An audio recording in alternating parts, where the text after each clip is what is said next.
आज मैं आपको ब्लैक होल और वाइट होल्स के बारे में बताऊंगा। So what are black holes? तो गाइज, अगर हम ये इमेजिन करें कि ब्लैक होल एक ऐसे ग्रेविटेशनल फोर्स वाले एरियाज हैं जहाँ पे इतनी इंटेंस ग्रेविटी होती है जो कि इनफाइनाइट डेंसिटी तक मास को कोलैप्स कर देती है। तो ये वही रीजन है जिसकी मिडल पॉइंट को सिंगुलैरिटी कहते हैं और बाउंड्री को इवेंट होराइजन। और इसकी बाउंड्री यानी कि इवेंट होराइजन को क्रॉस करने के बाद हम ये समझ जाएंगे कि इम्पॉसिबल है अब वहाँ से बाहर निकलना। और ब्लैक होल हर चीज़ अपने अंदर लेता है। इनफैक्ट वो लाइट तक को तो छोड़ता नहीं है, लाइट तक वो उसके अंदर चली जाती है। लेकिन हाँ, हम ये समझते हैं कि लाइट जाती है, लेकिन नहीं। लाइट के पार्टिकल्स यानी कि फोटॉन्स उसकी तरफ अट्रैक्ट होते हैं, इसलिए वहाँ पे लाइट जाती है।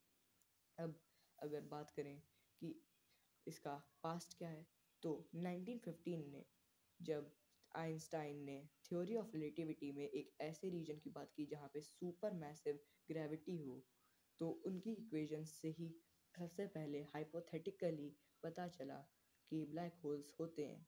और उन्हीं की थ्योरी में उसका अपोजिट कज़न भी था, वाइट होल्स, जिसके बारे में हम बाद में बात करेंगे।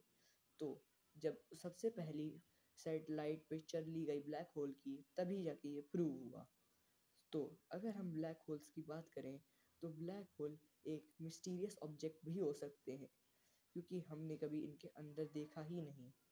और अगर हम बात करें वाइट होल की, तो वाइट होल एक ऐसा ऑब्जेक्ट है जो कि बिल्कुल उल्टा है ब्लैक होल का, यानी कि ब्लैक होल अपने अंदर लेता है लेकिन वाइट होल अपने अंदर से चीज़ों को बाहर धकेलता है।